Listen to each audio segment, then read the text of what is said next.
안녕하십니까 비트팬 여러분, 통찰의학 성형외과 전문의 김찬우입니다. 반갑습니다. 오늘 주제는 공황장애입니다. 공황장애란 책에 있기로는 갑작스럽게 극심한 공포나 불안을 느끼는 공황 발작이 반복적으로 되는 정신질환을 일컫습니다. 그래서 이런 공황장애 생기면 가슴이 답답하다든지 심장이 벌렁거린다든지 숨을 잘 못 쉬겠다, 아니면 극도의 불안을 느낀다라는 이런 증상을 호소를 하게 되는 것이죠. 이런 공황장애가 생기는 것은 인식심리의 과사용에 의한 게 주 원인입니다. 그래서 통찰적으로 공황장애라는 것은 인식심리장애, 인식과다장애로서 기억이나 순간 인식 과입력으로 인한 기억 표현의 차단이 생기는 심리 이상을 말합니다. 이 심리라는 것은 마음이 움직이는 이치로 세 가지가 있습니다. 정보를 입력할 때 감각신경으로 움직이는 인식심리, 그리고 정보를 처리하는 것을 뇌에서 하게 되는데 뇌에서 할 때 일어나는 기억심리, 그리고 정보 처리 결과를 바깥으로 얼굴 표정이나 말이나 몸으로 표현을 하는 운동신경에 의한 표현심리가 되겠습니다. 이 중에 인식심리를 순간 과사용을 하게 된 것이 공황장애를 만드는 메커니즘이 되겠죠. 그러면 인식심리를 왜 과사용하게 되었을까요? 그것은 바로 나를 보호하고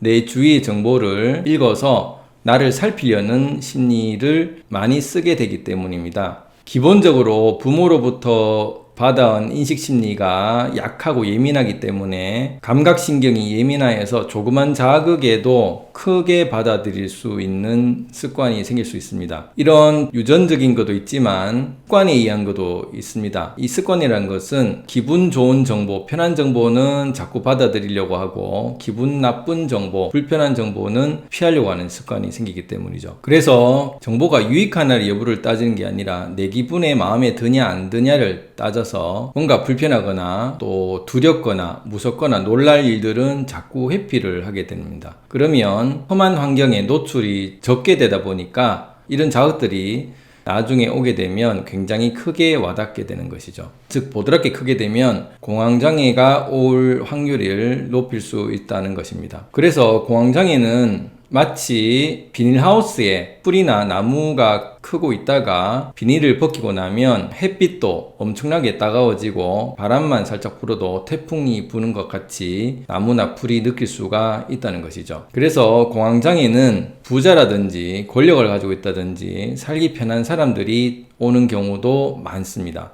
물론 가정 환경에 따라서 어릴 때 부모가 싸우거나 가정 폭력이 있었다거나 하는 경우에도 그런 자극들이 굉장히 큰 트라우마가 될 수 있기 때문에 어른이 되었을 때 비슷한 상황이 이루어지면 다시 공황이 올 수가 있게 되기도 하죠. 이런 공황장애가 생기는 것은 갑상선 문제와도 연관이 많습니다. 갑상선은 우리 몸의 악셀레다로서 경동맥의 혈류를 쪼여서 얼굴과 머리로 피가 좀 더 순간적으로 많이 가게 하게 되는데요. 이 공황장애가 왔을 때 인식심리의 과사용이 생기기 때문에 결국 감각신경을 순간 많이 쓰게 되고 감각신경을 가지고 있는 감각기관인 얼굴에 혈류가 순간 많이 들어가기 때문에 갑상선의 역할이 상당히 많이 쓰이게 됩니다. 그래서 이런 공황이 여러 번 오게 되면 갑상선에 무리가 오게 되고 갑상선의 과사용으로 인한 갑상선 항진증이 생기게 됩니다. 그리고 갑상선 항진증이 생기게 되면 또 눈이 한쪽이 나오는 갑상선 안병증도 발생을 하게 되겠죠. 왜 그러냐면은 물체를 볼 때 주안과 부안이 있어서 한쪽 눈이 좀 더 시력이 좋아서 그쪽 눈으로 보는 버릇이 생기면 그쪽 눈에 외양근을 순간 많이 쓰게 되어서 근육이 커지게 되면 그쪽 눈의 근육이 커지면서 눈이 나올 수가 있게 됩니다. 즉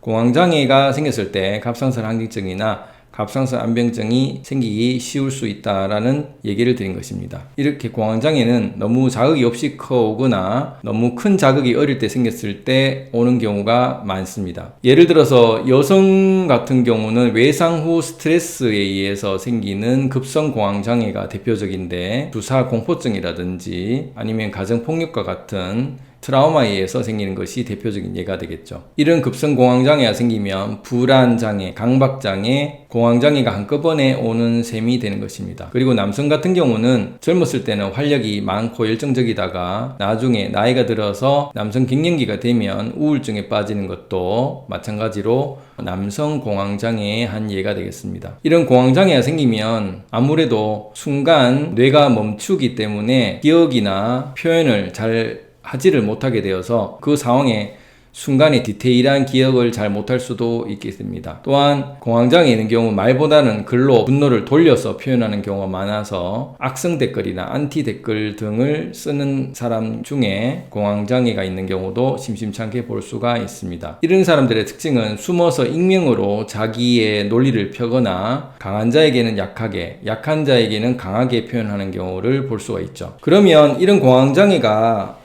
오지 않기 위해서 어떻게 예방을 할 수가 있을까요? 먼저 인식의 습관을 바꾸어야 합니다. 바로 기분에 따라 움직이는, 기분을 추구하는 습관을 버려야 된다는 것이죠. 아무리 돈이 많든 권력이 많든 명예가 많든 내가 원한 대로 하고 싶은 경우가 환경에서 생기더라도 결국 우리가 원한 대로 할 수 없는 경우를 왕왕 볼 수가 있습니다. 그래서 어떤 순간 환경이 거칠어졌을 때 힘없이 꺾여질 수가 있게 되기 때문에 기분을 추구하는 습관을 따라가는 것 자체가 나의 환경에 적응이 잘 안 되어 있다는 반증이 되는 셈입니다. 자본주의는 미래가 점점 불안정해지고 빈익빈 부익부의 양극화, 환경이 거칠어지더라도 환경을 지켜볼 수 있는 멘탈을 키워나가야 됩니다. 즉 공황장애는 유리 멘탈에서 오는 것이므로 나의 주위에서 일어난 환경을 그냥 받아들이고 극복하려는 습관을 가지는 것이 중요합니다. 그러면 어떻게 해야 될까요? 기분을 목적화하지 말고 기분을 수단화해서 내가 해야 되는 일들을 할 때 기분을 내면 되는 거지 기분을 좋게 하려고 모든 것을 하는 습관을 버리셔야 됩니다. 두 번째는 인식의 과사용했다는 것이므로 인식을 가급적 차단하는 습관을 가지는 게 좋습니다. 신호등이라든지 엘리베이터라든지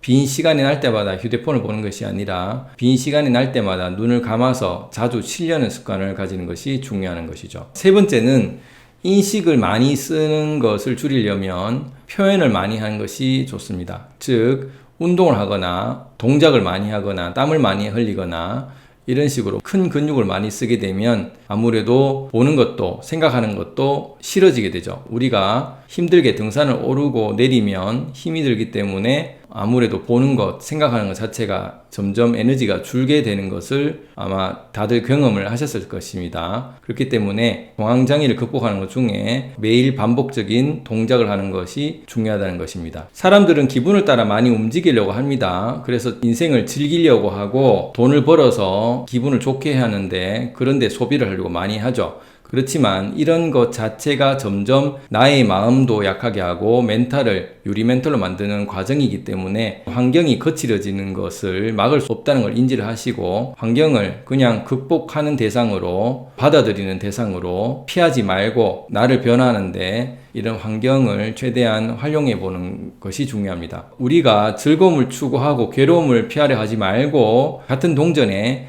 양면의 정상임을 알고 이 괴로움, 스트레스를 줄이기 위해서는 즐거움을 버리는 지혜가 필요합니다. 그래서 기분을 추구하는 것이 결국 나에게 독이 될 수 있음을 알고 인식을 과사용한 것을 줄이고 운동을 하고 거칠어지는 환경에 내 몸을 던져서 극복하고 도전해 봄으로써 나를 키워가는 지혜가 필요하지 않을까 싶습니다. 감사합니다.